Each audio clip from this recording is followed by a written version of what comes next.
Polêmica.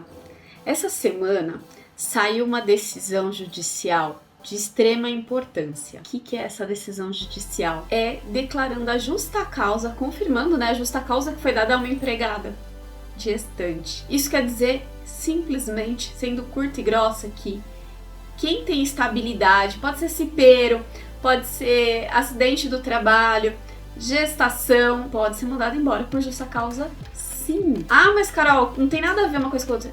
Ele não pode ser mandado embora sem justo motivo. Normalmente, quando a empresa dispensa você, e aí você tem direito a seguro-desemprego, fundo de garantia, enfim, é porque você está sendo embora sem justa causa, ou seja, não tem motivo. A empresa simplesmente não quer mais você no quadro de empregados. Agora, quando você causa alguma situação, como normalmente é a desídia. O que é a desídia? A desídia é aquele corpo mole na hora de fazer o trabalho. No caso da gestante, a situação foi simples.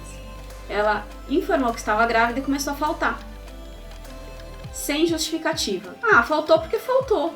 Não tinha um atestado médico, não tinha nada falando que ela não teria condições de trabalhar. Ela simplesmente parou de trabalhar. E aí a empresa fez correto, a empresa enviou uma notificação. Tem um vídeo de justa causa que tá super bacana, eu explico muito legal e dou várias dicas sobre essa questão. Mas nesse caso, a empresa fez corretamente. Qual o procedimento?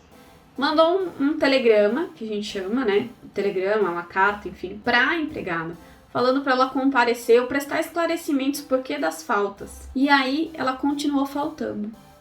A empresa mandou o telegrama informando da justa causa. Nesse contexto todo, ela entrou com uma ação trabalhista pedindo a reversão da justa causa, a reintegração ao trabalho, ou se não houvesse possibilidade de reintegrá-la, que fosse indenizado todo esse período. E aí é um vídeo que depois eu vou fazer só explicando essa questão de reintegrar ou indenizar. Mas no caso dela, o juiz entendeu que ela abandonou o emprego, ela faltou e não teve justificativa. Inclusive, ela juntou no processo vários atestados médicos, mas era posterior à data da justa causa. Então não adiantou muito mostrar que ela tinha alguns atestados e que ela não estava tão bem de saúde. Pode ser que os atestados médicos também não comprovaram uma doença pré-existente ou alguma situação que impossibilitou ela de apresentar outros atestados. Às vezes acontece de a gestante ter alguns problemas de saúde e ficar internada e ter que ficar um bom tempo no hospital e tá tão preocupado com a saúde que esquece de avisar. E o familiar também nem vai lembrar de avisar. Isso pode acontecer, tá todo mundo suscetível a isso. Mas no caso dela, ela não apresentou nada que justificasse tanto tempo de falta. Mas, Carol, ela faltou tanto tempo, e aí, o que acontece? Ela faltou tanto tempo é quanto? Porque tanto tempo pra mim pode ser 2 anos, ou pra outro pode ser uma semana. Normalmente, o que a gente entende por muito tempo são 30 dias. Então, a pessoa faltou uma semana, tenta ligar, manda um WhatsApp, alguma coisa assim. Faltou acima de 10 dias, aí é interessante mandar um telegrama. 20 dias, mandar outro telegrama. É regra? Não. Tá? Mas é só um procedimento meio padrãozinho que é interessante instituir na empresa. E aí, no final, justa causa. Outra coisa, viu? Tem que ficar bem esperto. Tem empregado que dá endereço, muda e não altera endereço. Não tem justificativa, tá? A obrigação de atualizar o seu cadastro junto à empresa é sua, de você empregado, e não da empresa. Então você, empregador, fica tranquilo quanto a isso, tá bom? É um tema super polêmico. Muitas pessoas que têm a estabilidade não sabem também que elas podem ser mandadas embora por justa causa se elas perdem o direito de trabalhar daquela forma. Por exemplo, um advogado, ele perdeu a OAB. Mesmo tendo estabilidade, ele pode ser mandado embora por justa causa? Pode. É o novo inciso da justa causa, que foi acrescido com a reforma trabalhista. A perda da habilitação do trabalho gera a justa causa.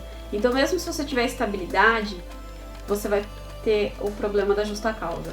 Exemplo, um motorista, um caminhoneiro. Ele perdeu a habilitação para dirigir caminhão, porque tem vários tipos de habilitação, Então, ele perdeu essa habilitação. Ele não vai poder mais dirigir caminhão. Pode ser mandado embora por justa causa. Aeromoça, ela tem uma especificação, uma autorização para voo, para trabalhar como aeromoça. Perdeu? Também perdeu o trabalho. Então a gente precisa observar a sua função. Depende de uma autorização de, por exemplo, uma OAB, um CREA ou qualquer outra entidade ou instituição, ela depende. E você perder essa credencial, você pode ser mandado embora por justa causa. Isso, inclusive, se você tiver estabilidade. As estabilidades mais comuns que a gente fala é a estabilidade da CIPA, a estabilidade da doença ou acidente do trabalho e a da gestante. Essas são, assim, que mais chamam a atenção, são as que mais geram dúvidas, as que mais geram problemas. Mas cuidado, tá bom? Empresa e empregado. Se tiver corpo mole, se tiver alguma situação que desabone, que seja aplicada a justa causa, a justiça não vai ser revertida. Então precisa agir corretamente. E empresa não tem problema nenhum da justa causa para aquela gestante, viu? Seguindo o padrãozinho, seguindo essas dicas que eu dei, qualquer coisa assiste outro vídeo, vai ter problema nenhum. Se informem sempre com advogado de confiança e com RH. E continue seguindo o canal.